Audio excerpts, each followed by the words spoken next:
along to Trip Notes. It's brought to you by Intrepid Travel, New Zealand Herald Travel, hosted by me, Tim Roxburgh, and co-hosted by New Zealand Herald Travel Deputy Editor Stephanie Holmes. I think we're allowed to say it now because I checked some stats. We're the number one travel podcast in New Zealand. I don't know how many other travel podcasts there are. But we'll take it. I'm happy with that. But number one, go We're us. one. We're one. And thanks for listening. That's right. Thank you very much for listening. And look, we get all the big guests too. That's right. Yeah. And sitting next to you, Stephanie. I mean, I've huge name, big names. Big names. You actually are. Don't be modest. So thank you for joining us. Of course. Hayley Holt, host of TV1 Breakfast Show. And look, I've done some research on you, Hayley, and you know, we've seen you on TV for so long, but I forgot you won 2007 Celebrity Treasure Island. That is a hot topic at the moment, isn't it? Yeah, the Obviously, new it's season's coming back. up. Were you tempted to go back and do it all again? No. It's very difficult, and I've won it once, and so you know you don't need to do it exactly. Yeah. I'm 1 for 0. Yeah, but reclaim the crown in a way. I don't know if I would, because I was so underestimated. You're that right. if I went back as a previous winner, then I would be targeted right from the beginning. Yeah, that's Yeah. right. Yeah. Will Yeah. you be watching though? 100%. Yeah, I'm looking forward to it. Such a good show. Yeah. Okay, Yeah. well, we've got to get some yarns about that because I forgot about that. I mean, I remember all the dancing and I remember the snowboarding and lots of the TV, but I forgot about Celebrity Treasure Island. So over the course of the next 20 or so minutes, our destination of the week, here are some fun facts. More wildlife in this US state than any other US state. Ooh, Wow. where am I Yeah. talking about? You don't Well, know. I think, You do, actually. I feel like your shirt's giving us a bit of a clue for anyone watching. That's true. The first US state to ban plastic bags, and also so many movies have been filmed in this state, and Jurassic Park, Raiders of the Lost Ark, many others. So that's a little bit later on. We're also going to look at traveling as a solo female. Yeah, so which I'm sure you know a lot about. a lot of experience Great. there over the years. So that'll be soon. But let's find out a bit more about Hayley and what travel means to you. Yeah. So, where have you been lately? Anywhere? Oh, lately, well, I have been to this US state that you talk of lately, just Which we'll last talk year, about later. actually. Yeah. Yeah, we'll talk about that later. I've done a lot of traveling in very cold, mountainous areas Right. in my snowboard days. Yeah. So I spent 6 years sort of going from winter to winter, and going North America was obviously the most visited. I've been to Japan and Austria as well. Do you prefer a cold weather holiday or? No. No. All those years without summer, how did you cope mentally? I don't know exactly. I think I was young. Right. And also we had lots of friends, and so it was so much fun. But there were definitely times when I was on a chairlift just thinking, what am I doing? The wind's coming sideways, your toes have gone numb, you can't talk. It's That does not sound fun for me. I'm definitely a hot weather holiday person. And where in the States were you doing this, mainly? So Utah I went to about 3 seasons. Big Bear in California. Yeah. I spent a season there. I spent a season, my first ever, in Colorado. I visited Vermont, which is so cold. If you don't like the cold and you don't like skiing or snowboarding on ice, don't go to Vermont. You could go in summer though, right? It's supposed to be quite a nice summer destination. Beautiful, Yeah. amazing people. So yeah, definitely go. But where else have I been snowboarding? I went to Fernie in BC, Canada, Right. which was on the eastern side of BC, and then on the western side I've been to Vancouver and Whistler. Right. And so did you have a favourite? I mean, how would you compare all those different destinations? They're all so different. Yeah. I think Utah was my favourite because we lived in Salt Lake City. So then you just Really? jump on a bus and then head up to Park City Yeah. or Snowbird. That's where all the Mormons are, isn't it? Yeah. Salt Lake City. It Yeah. is. But also, it's the home of hardcore music. The There are a lot two of don't seem punks. to go I know. together very More into well. hardcore. Yeah. Yeah, I know. Yeah. it's So quite what was it funny. like? What was that like, Salt Lake City? Salt Lake City, because it was the winter, it was quite grey. But I love American cities because they all smell like coffee and donuts and cinnamon. And you can go out to outlet stores and just get all this ridiculous stuff for ridiculous prices. Yeah. There's something to do all of the time. Although not so much in Salt Lake City. Maybe this is why the hardcore scene had to sort of blow up there. But then, so you'd be in Salt Lake City, which was just like in a normal city. You've got your poverty and you've got your rich people. But then you go up to Park City and it is just opulence. Shops that you can't even go into because they'll kick you out I think I saw Sylvester Stallone walking down the road one day in Park City. Wow. Amazing. Yeah. Did you talk to him?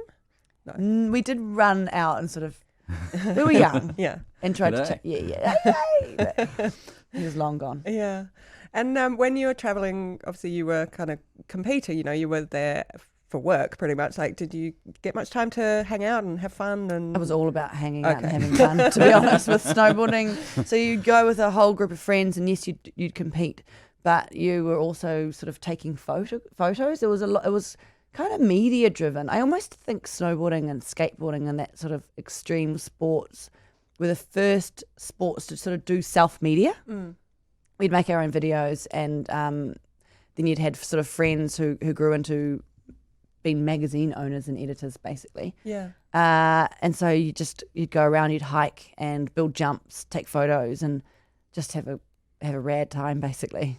Yeah, it was cool. Sounds amazing. Yeah, it was. And so what made you move away from doing that? I realised that it was costing a lot more than I was ever going to make out of snowboarding, I guess. And then you get older and your body starts to hurt a little bit. I just, I've started just lying down too long makes my body hurt. That's just not the way it should be. I'm paying for it now, honestly. Right. Well, what about with the dancing too? Exactly. So I had dancing, so my feet are buggered, and then snowboarding, and my shoulders are buggered, and my knees are buggered, and my hips are buggered, and my back's kind of buggered. So we need to send you on some luxury health retreats. That would be wonderful. Just like a massage every day. Yes. Stephanie's the right person to speak to. Yes. Yeah. Yeah. I do need to experience that, I think. What kind of travel do you like to do now? Like, what would you do? Like friend trips or solo, or what's? I've travelled solo quite a bit actually recently, and I have done that because I've needed a break. Mm-hmm. So when I need a break, I'll just go somewhere hot. Yeah. Been to Rarotonga by myself actually, and that was so cool. Yeah, I love it Rarotonga there. is rad. Yeah. It's quite real because I was just on the main island, and I got an Airbnb, and then I made a friend who was showing people around Ariki's palace. Yeah. She was actually the daughter of, so she was a princess. Wow. And we became friends, and I hung out with her and saw the locals, and how they sort of lived their life. It was great. Yeah. It was amazing. Lots of dogs there as well, which I love. They're all just very friendly and follow you around. And Many dogs. Yeah. Get yourself not a scooter. Is it called a scooter? Yeah. Yeah. That'll do. Moped. Yeah. Why not? Yeah. Something like that. Get yourself a helmet. Yes, Important. obviously. Yes. Yeah. And so when you were a child growing up, was it through dancing that you first started exploring the world, or would you go on family holidays overseas, or what were they like? Our family holidays were to Ropehu Right. in winter. So Yeah. that was our family holiday. We went skiing, Yeah. stayed at the Downhill Ski Club Right. on Whakapapa. And so that was how I got introduced to snow sports. And yes, through dancing, we'd go to Australia and to glamorous locations such as Matamata. And I think, Cambridge. Yeah. Wow. You were really Very exciting. Yeah. Getting around there. Oh, well, you touched on it, so let's move into it now, talking about solo travel. So you've done Rarotonga on your own, and this is kind of our travel bug segment of the podcast, where it's kind of linked to the column that I write, where it's the joys of moaning about your holiday. But don't feel that you have to moan. But just looking at travel as a solo female, and what are some of the tips that you both have, and also, I guess, some of the things to be wary of. I mean, I think I've been very lucky. I've done a lot of travel by myself and nothing bad has ever happened, and I hope it stays that way. And I think you just really, you look at it the same way you'd look at walking around at home, like you don't put yourself in any dangerous situations. I mean, obviously you can't always choose that, but, you wouldn't walk down a dark alley by yourself in the middle of Auckland. Don't do that if you're away by yourself, don't get so drunk that you can't know where you are, things like that. So just if you're keeping your wits about you, and it's really no different, I think, to what you think about when you're at home as a woman, I agree. Yeah. I walking around the streets in Auckland, you feel unsafe sometimes, and, there's no difference in being anywhere else in the world. And I don't think being a woman and not having someone to travel with should stop you from traveling, you know.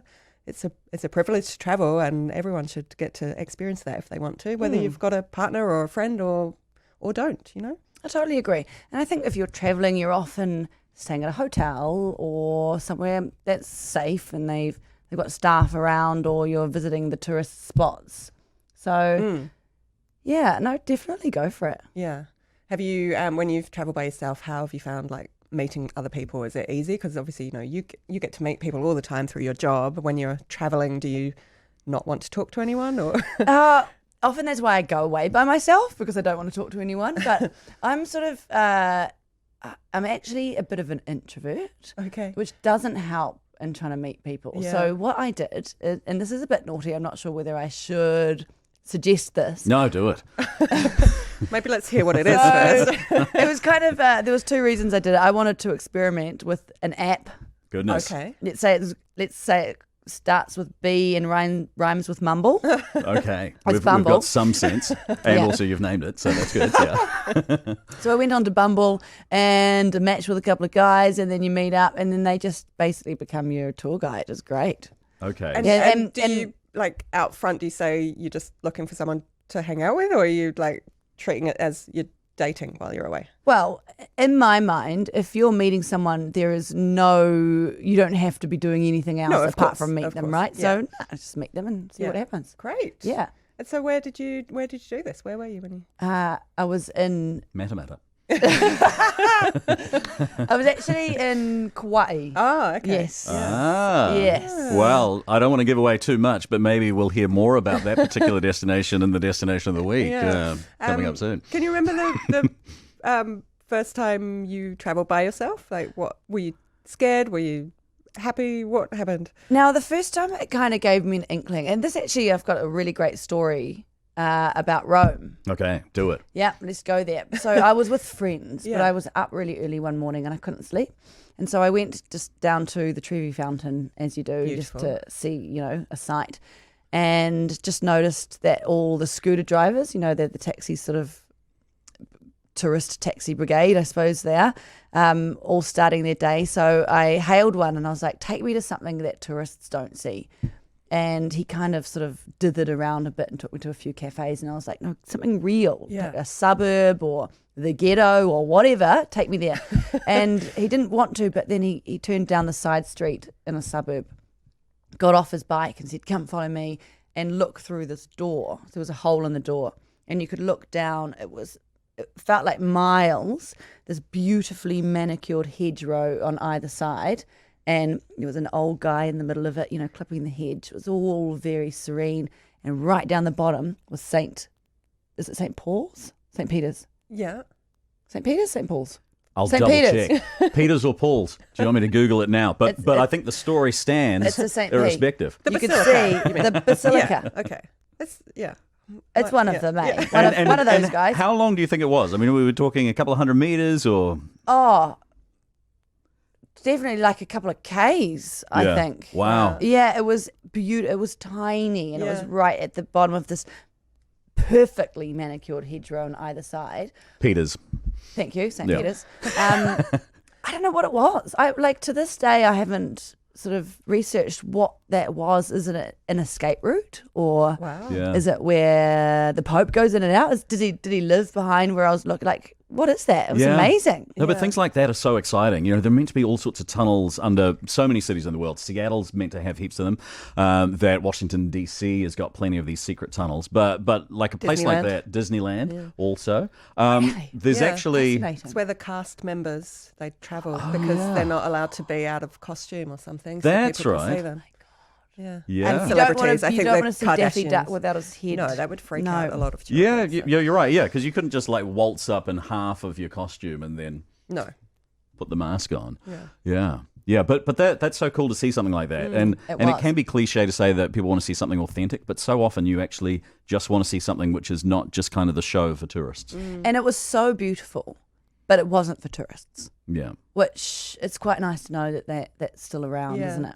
And I guess that's maybe a harder thing to find when you're traveling by yourself as a woman because, going up to some random and saying, take me to the ghetto. I don't isn't the think you best should idea. do that. I don't, and I think it was rash and, Yeah. and probably quite stupid of me. Luckily, I had a sensible driver who refused to. Yeah. Yeah. Yeah. Yeah. I think it's something you take for granted as a guy. You know, I think of places where I've just gone off exploring on foot overseas, and then it's only when I've been with female friends that they've said, oh, you know, I would have liked to have done that, but I was on my own. You know, and it might be like walking in kind of nature essentially. But without too many people around, and like, is that something you think, that there's a lovely park, but if you see not many people around, that's Yeah, but you think that's a that at no-go? home, you know. Yeah, I think yeah. that when I'm walking my dog and it's dark at night, Right. so it's not any different from being here or being overseas, I think. But you know, obviously it is a scary thing. Like I remember when I first travelled by myself, and I was going off on my big year-round trip from the UK, and my first stop was LA, and I was only there for 24 hours. And I'd booked this hotel, and I was just terrified, and I just didn't go outside of the hotel. I stayed there for 24 hours, and I didn't even really explore the hotel because I was just scared about being on my own. And it is a fear for a lot of people, and if you've never done it before, it's quite intimidating. But I think you shouldn't let it stop you, and there are ways that you can mitigate that. So, you know, like things we've talked about before, like doing a group tour. So you're traveling by yourself, but you're with other people, and you've got someone arranging everything for you and keeping you kind of on the right track. That's a good way to do things. Or just trying it, maybe a short trip to see how you like it. What about female-only dorms? Backpackers. I don't think I've ever Suppose. been in one. I mean, I've been in mixed dorms before, which is fine. I think if you are generally, it's kind of, I hate to say it, but it's how you hold yourself, isn't it? If you're confident and you're not worried, then people don't hassle you. That's my experience anyway. Yeah. But I think it's just trust your instincts. Yeah. And go somewhere where there is a lot of people around. And I guess if you're in dorms, you've got someone at the front desk all the time. Yeah, it's a good idea. You can, like, if you're traveling by yourself, just make sure someone knows where you're going. So even whether that's someone at home that you text them and say, I'm going to this place. If you don't hear from me, call the police. Or, you know, just let the someone at the hotel know. And just like making sure someone's looking out for you. And to the extreme, well, not the extreme, it's something I generally do whenever I travel. There's the Safe Travel website, the government Ministry of Foreign Affairs website. You register your travel on there. So it's like your dates of where you are and where you're supposed to be coming home. If anything major happens, if you're away, then they'll alert your family or they'll try and find you. You know, there's definitely things you can do. There's plenty of ways to be safe. I know I wasn't a solo female, but I was a solo male at the time, and still am. No, not solo anymore. But anyway, I was on my I was on my own in LA, but had done what you had said. You know, I was keeping my parents up to date with what I was doing, and it was early in the days of Airbnb, and I've had great experiences with Airbnb. But I was in this mansion in the Hollywood Hills, and I thought, well, this is the coolest thing ever. But there was a slight catch, which was that they weren't just smoking weed in that mansion. There were seriously How did scary you end up in smells. this mansion? I've got so many questions right now. And so they You see, he's just like Who's brushing they? over that. well the hosts of the Well, so they were living there too. they were living there too. Awkward. And so the bedroom was actually attached to the living room, and there was just a curtain separating it. So whatever was going on in the living room was kind of wafting underneath the curtain. And I paid a bit of money for this, and I was so excited. I'm in the Hollywood Hills. This is so cool. And so I, after 2 nights, and I rang my sister and I said, yeah, I think they're doing pee here. You know, I think it's meth. Anyway, half an hour later, I get a phone call from my dad, and my dad has got a friend of a friend who lives in LA, and Dad sorted me out safe accommodation. Beautiful. And That's I was like 34 at the time or something, and I thought that's so sweet that Dad, within half an hour, right, I've got a friend of a friend, we're getting you out of there. I mean, I think you probably just could have walked out the door and like gone down the road, got an Uber. But anyway, if that's what you need to make you feel safe, then right. that's fine. That's fine. I just, so did you leave a bad review? Well, you know, I wanted to keep my options open with Airbnb in the future. I was so I didn't have proof that it was meth, but I had my nose, and they were very, very extremely strange people. So maybe one not to stay in as a solo female. I've heard they do strange things in the Hollywood Hills. Yeah. Luckily, they were just smoking meth and they weren't inviting you in for some sort of free love moment. I think that happens a lot. Yes, and I think that maybe Dad had that on his mind when he thought, right, let's whip you out to a place in the burbs with someone neither of us had ever met, but it was very kind of them to put me up. Slightly awkward. Before we move on to our destination of the week, just take us back. Celebrity Treasure Island. What was one of the toughest things or the most memorable things about doing that? The toughest thing. The whole thing was amazing. I loved every minute of it. But I was almost the only one who loved every minute of it. It was right back to nature. Which is probably why you won. Oh, exactly. Yeah. It was dirty and it was uncomfortable to sleep on. We had to sleep on the sand or in hammocks, and you had to wash in the sea and Fiji. Yeah. I guess the most memorable bit was winning. It was pretty choice. Who were some of the other people on your season? Wendell Saylor was the last person, and he was my partner until we had to turn on each other. He was cool. I don't think I could have got to the final without him. It's so there's a lot of luck involved. Glenn Osborne, he was there too. Monty Beetham. Lots of rugby players that I beat, just to remind you all out there. That's got to be satisfying, yeah, right? It was so good. So what did you have to do to win? We had to work out some poem which told you where the treasure was buried, and then you had to go to where the treasure was buried and dig it up. And it was buried underneath a coffin, which was 6 feet under the sand. So it was quite hard work. Thankfully, I sort of made Wendell do most of the work until right at the end when I elbowed him out of the way. I would be so rubbish on this show. Like, I would be like, someone help me, get me out of here. Oh, that's another show, isn't it? Get me out of here, I'm a celebrity. I did eat some hoo-hoo grubs. Oh, really? Yeah. Oh, I've had one of those before at the Hokitika Wild Foods Festival. Tasted. These ones were alive. Oh, I didn't eat an alive one. Mine was dead. I've never had the hoo-hoo. How did you find the hoo-hoo? The first couple were good, and then I got quite cocky about it, and I looked the third one in the face and ate it, and the first thing I crunched on was its black head. And sorry if anyone's a vegetarian out there, but then I could, that was awful. And the gross thing about them is they tasted different. Each one was different. Really? So you were actually eating what they'd just eaten. Oh, okay. Because I'd heard, before I had mine, I'd heard that they tasted like peanut butter. And I'm like, well, I love peanut butter. I'm going for that. And it didn't. It just tasted a bit like really fatty steak to me. But God, I wish mine tasted maybe like I was steak. just hungry at the time. All right, let's get to our destination of the week. And why don't you do the honours, Stephanie? Well, I think Hayley should do the honours because it's where she's been to most recently. Yes. Yeah. Hawaii. Yeah. And specifically? I was in Kauai. Okay. So that is the Garden Island. Yep. Okay. And it's basically rural. It's where they filmed Jurassic Park. It is stunning. If you want to go anywhere in Hawaii, go there. Highly recommended. It's beautiful, beautiful. So it's rural and you can get away, and it's got these ridiculously high mountains which are kind of cold when you get to the top. And then it's got the north bit, which is kind of these beautiful beaches where all the rich people live.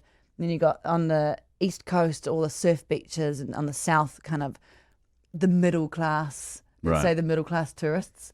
On this, which is where I stayed, of course. But it's proper rainforest, isn't it? Rainforest, beaches, farmland. It's got everything. And is it quite touristy? Like, obviously, Honolulu and Waikiki, that's where the tourists go. That's the only place I've been in Hawaii. But what was that like? It's got all the tourist needs. Okay. But it's not touristy. No, not really. There's quite a few locals around, which is quite cool. That's nice. Yeah. It has the helicopter rides, of course, which I splashed out and took a doorless helicopter ride just to see. Aren't they terrifying, the doorless ones? Oh, it was so cool. I mean, they're loved cool, it. but yeah, I went in one recently in the Kimberley in Australia, and they were like, just don't hold your phone out too far out of the door because when you're taking pictures, because it will just whip it out of your hand. They said, we've lost so many phones. So oh wow, I don't think we were allowed to unless you tied it. They had these like rip tie things. Yeah. Yeah. So cool. So any other recommendations in Hawaii or Kauai in particular? In Hawaii, recommendation. So do the doorless helicopter ride. And I hired a car. I think you kind of need to because things are quite far apart. So hire a car and just drive. It's cool. Although the whole, there was one walk I really wanted to do, which had just been washed out by floods, unfortunately. So if you get there, try and do that. It's on to the west of the north shore coast, whatever it's called. Yeah. And going back to your Bumble friends, did they show you any great secret sites that tourists might not see? Or I'm not doing any innuendo there. Right. No. Yeah. Goodness. Talking about places. Wow. I went to go surfing with one of them who has been like some champion stand-up paddleboarder apparently, and I was like, I'm a beginner. I'm a real beginner. And so I don't think he sort of understood that. So I spent about half a day trying not to drown. So just make sure you go to the beginner waves. That's a good tip. And then I saw the sun come up on this beautiful walk on the East Coast. Oh, beautiful. So you've got to watch the sun come up. And I can't remember what the walk was called. I should have come with some notes. That's fine. Yeah, but you'll find it. Yeah, go to the we'll East find Coast. it. The Yeah. sun will come up. Yeah. And go on you Bumble, will be make a couple of new friends. amazed. Yeah. Quite a few walks that go inland.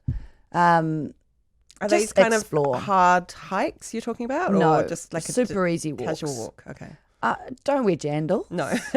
but yeah. Yeah. Well, unfortunately, that's all we've got time for. Yeah, I feel there's one sneaky last question. I So just- do the sneaky final question. Here it comes. What's it going to be? Well, I'm so predictable. I always ask people this. What was the food like? In Kauai, Yeah. it's just really American, to be Okay. honest. And lots of acai bowls, tropical island Lots of fresh with fish. the American flavour. And again, it smells like sort of coffee and cinnamon. And, Amazing. yeah. Yeah. Beautiful. Okay. All right. Well, thank you so much for being on our podcast on Trip Notes. Thank you to Intrepid, our sponsors. And remember, you can listen to this. Obviously, you're listening to it now if you're hearing me say this. It only occurred to me the last time we were recording one of these that I'm telling people how to listen, but you're listening. So They're even at the end. yeah. So, but people you must can know how. subscribe. That's they might not right. have subscribed. Yeah. And we'd love it if people left us reviews and told us where they're travelling and where they want to travel, dream destinations. We'd love to know. My wife left a review, so she's loving it. Well, I hope it was a good one. Imagine if it was only 1 star. You're rubbish. She's Shut up. like 5 stars, loving the podcast. I'm married to the host. It's great. But yeah, thank you very much to Intrepid, and thank you, Hayley Holt. Thank you so much. Thank you.